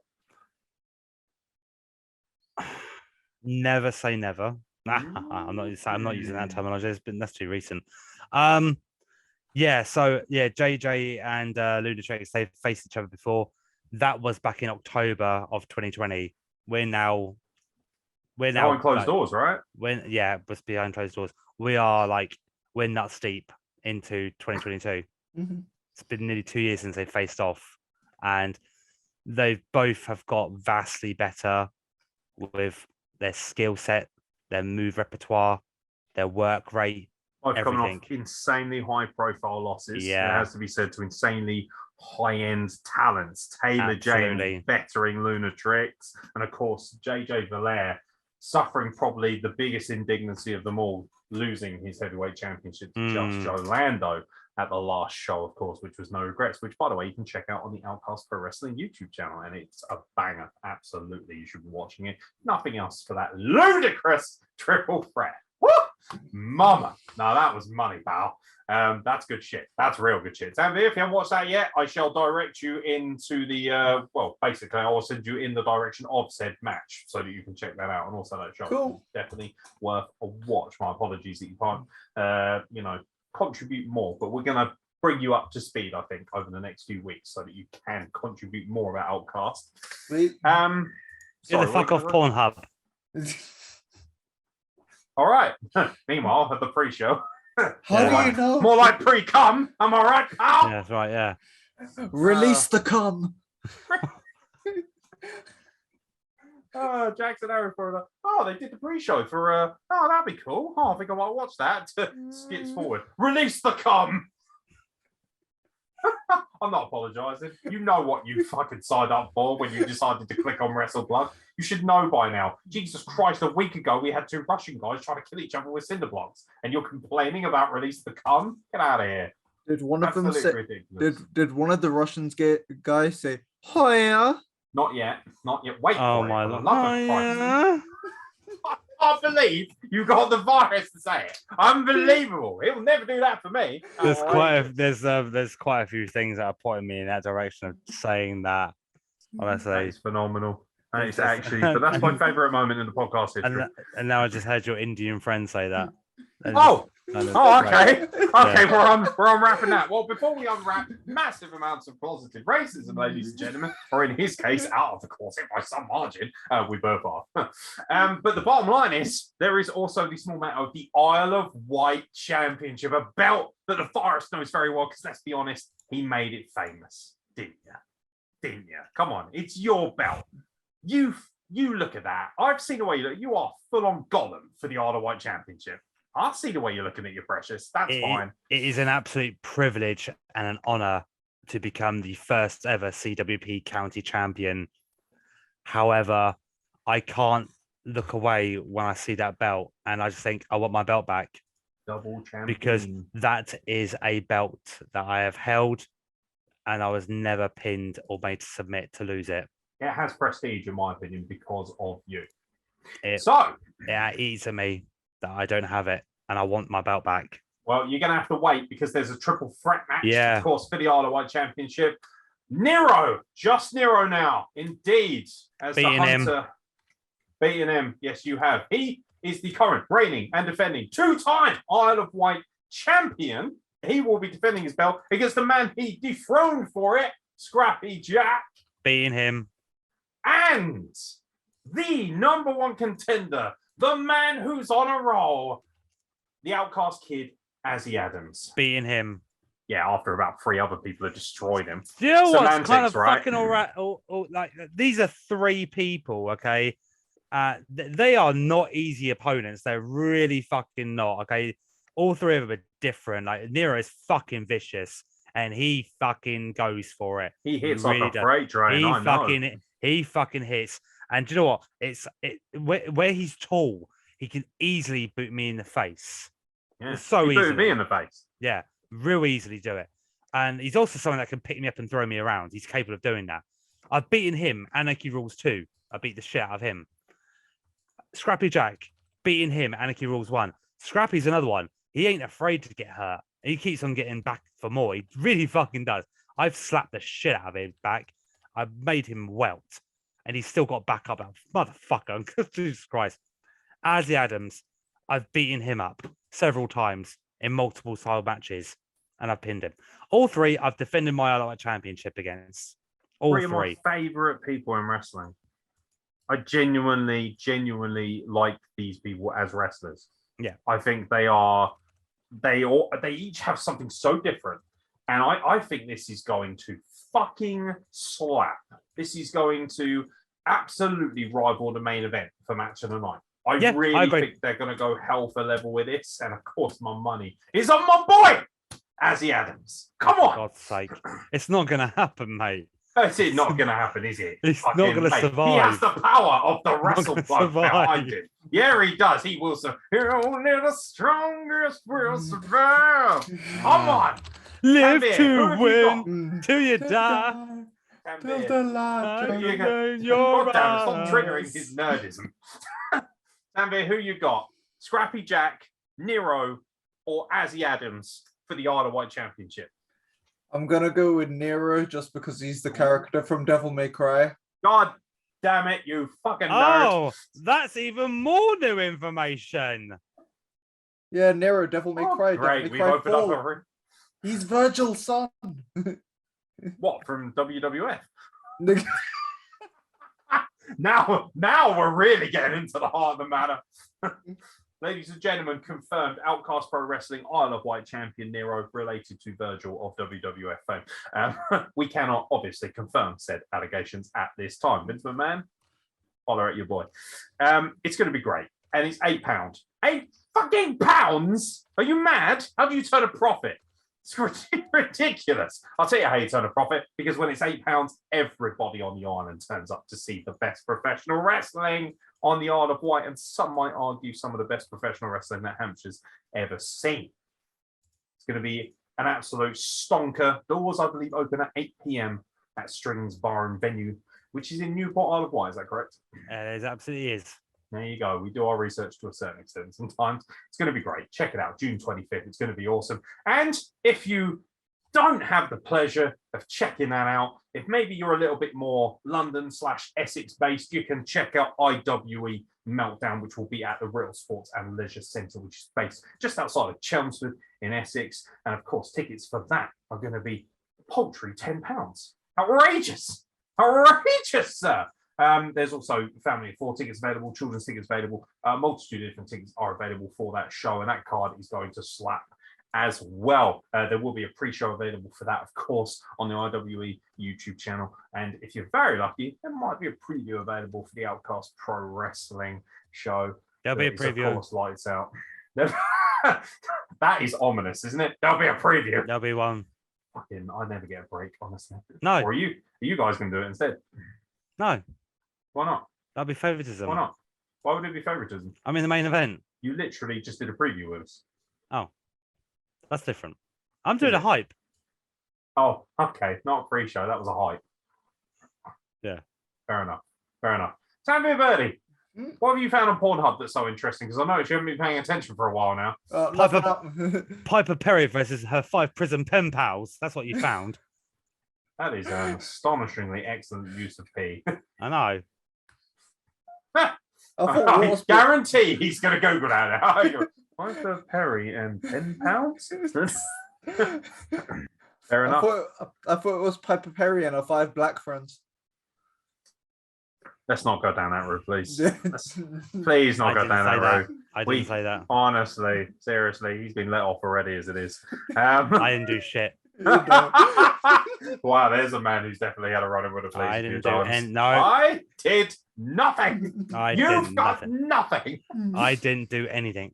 Ladies and gentlemen, I think we'll leave it there. There's so much news, but we could honestly be here forever, and I feel like we'd be doing you an injustice and a disservice. You have other things to do. Obviously, this is a Sunday, and of course, if you're watching this, that means you can also watch an interview involving the brand new Cornish Pro Wrestling Commissioner, that is Vinnie Clay, the one Vinnie Clay. Plenty of interesting things to say, and very honest and open about the state of Southwest Wrestling right now. So definitely an interview that's worth checking out. A good hour of your time, but CPW will return July 23rd as well. And of course, that's a place that I made my debut for, and they have really advanced since then. I can tell you that much, and they've certainly got better wrestlers since then. I can tell you that much too. Yeah, some great wrestlers on that card, including NXT UK talents, and of course, Mariah May and LA Taylor. Just a small matter of 2 of the biggest women in professional wrestling. Good stuff. Should be a good time. But until next time, I think it's time that we leave it where it is. The Virus K. Michael, thank you very much for joining us at the State of Wrestling Address for the first time. You're welcome. With a Vince McMahon thing, I've got to jump in here. Yeah. You wait till next week when we find out that Vince McMahon has been having bukkake fucking tributes with Linda and Trish. Plot twist with Stephanie. Oh no, Jay Miller, calm yourself down. We know you like a bit of that. Tanvir Birdie, thank you very much for joining us, and of course giving us a nice little splash of that Japanese style. You're also, I think you're really fucking good at this, sir, and it's a pleasure to have you on. Oh, thank you, and it was a pleasure to be here. Yeah, anything's not great from Jay Miller, isn't it, really? Fuck that guy. Ladies and gentlemen, by the way, Carl Wilkinson, if somebody could stick him on the side of a milk carton, because I'm pretty sure he's dead. Ladies and gentlemen, thank you very much for watching the State of Wrestling Address. We'll catch you very soon for more content. Ooh. I've got one thing. Slammiversary is tomorrow night. Go watch it. Yeah, to be fair. Is it actually tomorrow night? Yeah, Slammiversary is tomorrow night. When's this getting released? Sunday morning. Well, Sunday daytime. This will be around lunch. It's tonight. Slammiversary is tonight. Oh. Impact Wrestling. Yeah. Main event, Eric Young v. Josh Alexander. I'm all in for anything with Josh Alexander in it. And it's also nice to see Eric Young being used properly. But yeah, anyway, as I was saying before I was interrupted, again, I just told you were good at this, pal. I've just realised how to raise my chair. I've literally just realised that I could raise my chair.